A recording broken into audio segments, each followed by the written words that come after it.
This episode is brought to you by Progressive Insurance.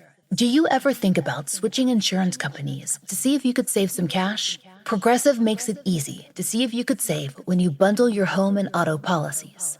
Try it at Progressive.com. Progressive Casualty Insurance Company and Affiliates. Potential savings will vary. Not available in all states. Hello, it's your friendly neighborhood host, JT Wheatley, back for another episode of History of Comics podcast.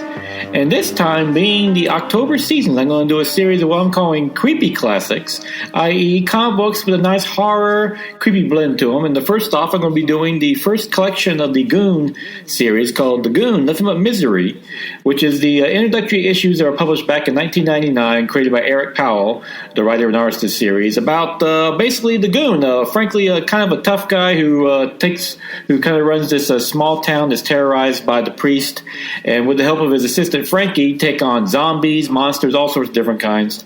This is a fun horror comedy series with a very adult twist to it. Eric Powell really knows how to punch the gut of practically everything he goes after, and the great story and so forth. And it has some fantastic, hilarious dialogue and action too. At one point, when the Goon teams up with the werewolf to attack the priest goes, a werewolf is destroying my zombie army. Release the great zombie chimp. I mean, seriously, dialogue like that, what can be better? This is a fun horror comedy series, but it actually does take some nice darker turns too when you get later in the series, especially with the story Chinatown, which was told years later. And Eric Powell is really proving to be one of the great innovative independent artists in comic books right now, kind of picking up the same mantle that Mike Mignola and other great artists did with the kind of a nice horror blend. But yeah, if you want for a nice creepy classic to check out The Goon, Nothing But Misery, that first collection of the miniseries. And also any of the recent comic books come out there. They're great. And I would call The Goon a nice new creepy classic.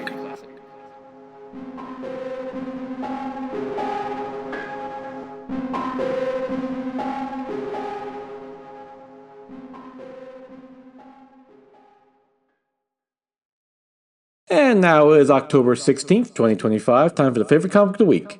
G.I. Joe, number 12 by Joshua Williamson and Marco Federa, which is a nice standalone issue that sees Colonel Hawk singing his G.I. Joe Black Ops team, the one that Duke doesn't know about, consisting of Flint, Lady J, and Beachhead, to go rescue another Joe shooter. Meanwhile, Destro starts to make some plans against Cobra Commander, and he's starting to outlive his usefulness. Williamson cuts another great issue that's a nice standalone in which basically we're reintroduced to a new Joe and Shooter, along with some other classic characters, including the classic villains show up in this issue, while also furthering the larger plot, setting up for the Dreadnought War coming up. As Destro, you see that classic rivalry between him and Cobra Commander. These two, while they work together when they need to, they don't always like each other. It makes a great dynamic as usual.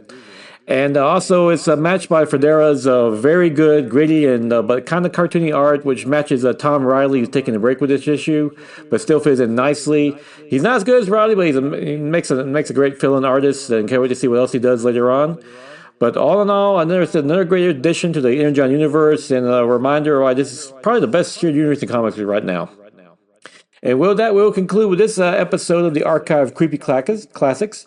Joining us next week for probably another edition. Until then, go and enjoy Super Comic Book. And definitely check out, well, of course, G.I. Joe, but also any of the Goon comic. Those are some fun monster comic books.